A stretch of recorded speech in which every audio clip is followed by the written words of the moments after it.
Mga kabutingting, napakaganda ng tanawin, no? Kung makikita nyo mga kabutingting, ang tanawin napakaganda. At kung hindi nyo alam mga kabutingting, andito ako sa lugar ng Dait, Camarines Norte dahil mayroong isang request na puntahan ko dito ang unit na ating gagawin. Ito mga kabutingting, oh. Okay mga kabutingting, ang unit na ito ay Samsung.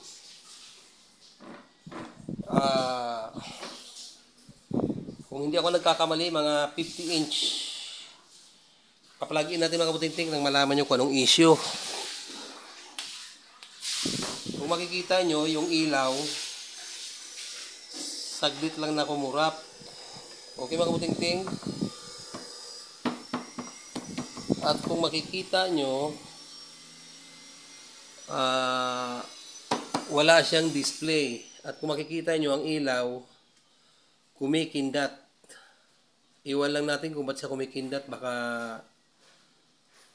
may crash. Hindi lang natin alam kung sa akin ba o sa inyong mga manunod. Malamang sa inyo mga kaputingting dahil maganda kayo sa araw na ito. Sa inyo may crash ang TV na to. Kaya siya kumikindat. Okay mga kaputingting, kung makikita nyo, wala tayo sa aking lugar. Andito ako sa lugar ng Dait, Camarines Norte. Okay? Sisilipin natin ang TV na to at nang malaman natin kung papalarin tayo na magawa natin. Ito para mga kabutingting ang kanyang model, oh. Kung makikita nyo, tama ang sabi ko, 50 inches, pero ang nakalagay dito, 49 lang siya. Okay, mga kabutingting, UA49RUT 7100KXGN. Yan po ang kanyang mga model mga kaputingting. Okay, open ko muna at nang malaman natin kung sariwa pa ba ang kaloob-looban nito, kung wala pa pang nauna sa atin. Open ko muna yung takip. Okay mga kaputingting, bubuksan natin. Okay, ganyan lang pagbukas mga kaputingting ng screwless. Kung makikita nyo ang kanyang loob, ay dalawa yung flex. Tatanggalin muna natin itong speaker. Titignan natin kung kasi disturbo ito eh. Mamaya hindi kakabit kung pagkasakaling magagawa pa natin to.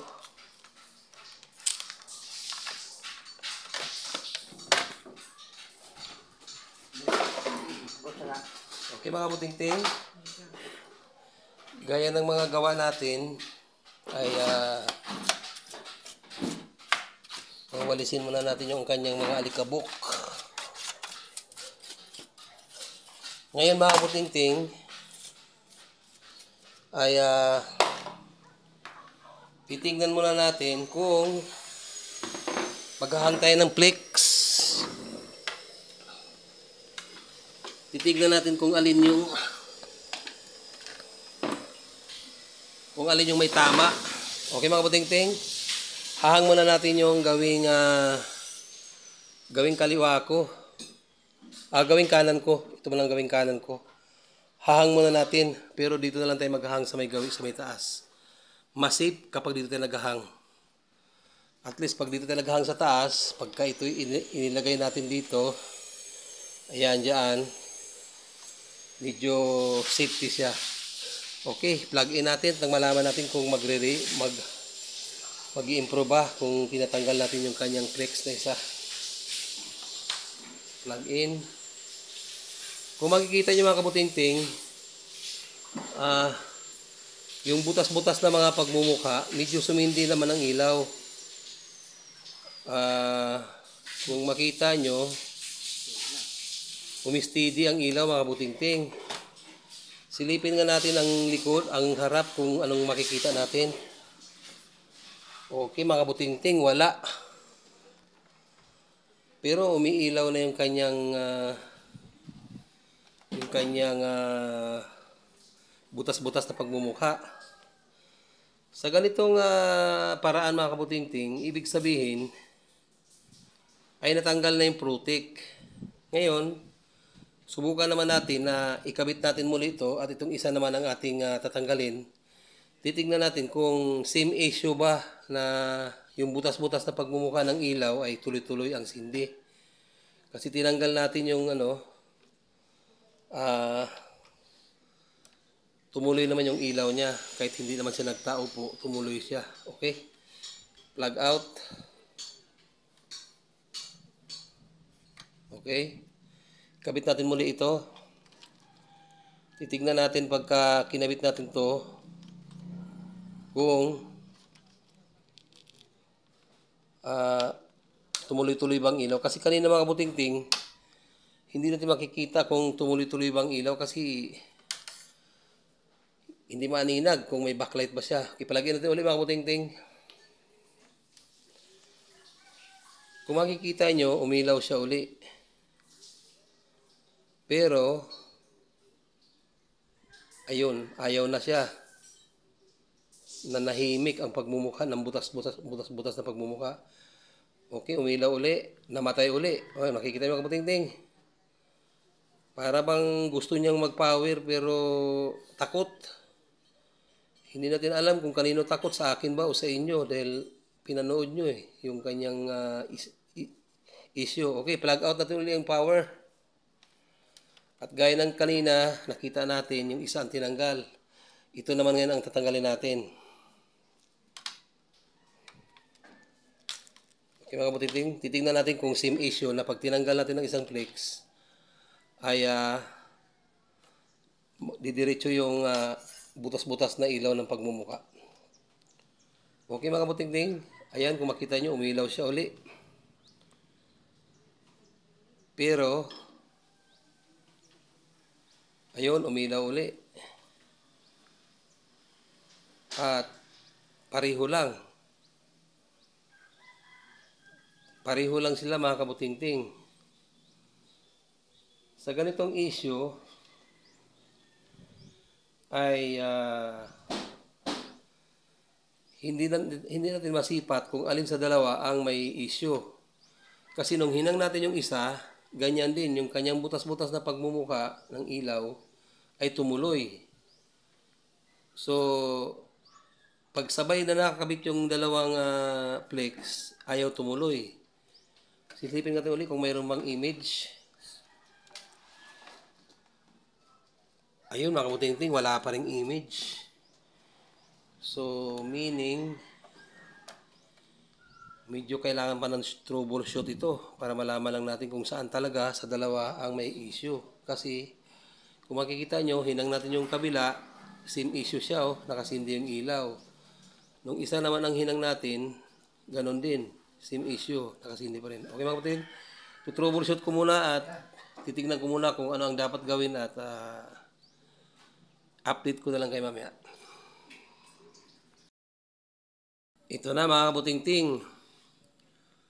Kung makikita nyo, una, dito tayo nag-tip method sa gawin dito. 11 to 22 mga kabutingting ang ating tinitape.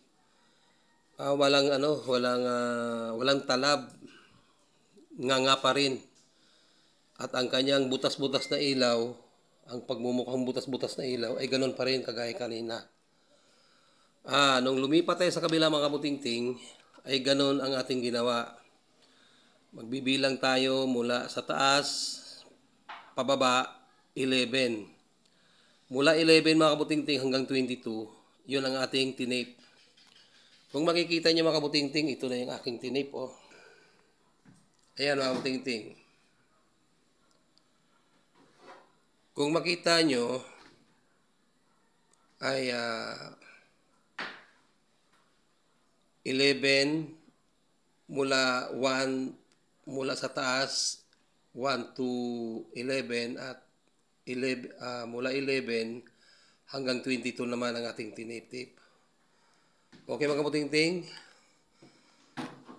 yan yung mga clock signal na kailangan nating i-block para umayos at lalabas ang maliwanag ang ilaw ng butas-butas na mga pagmumukha na to. Okay mga kaputingting, kung makikita nyo, sinalpak ko na yung flex at pa-plug in natin. Ayun na. Pagmasdan nyo mga kaputingting ang butas-butas na pagmumukha ng ilaw.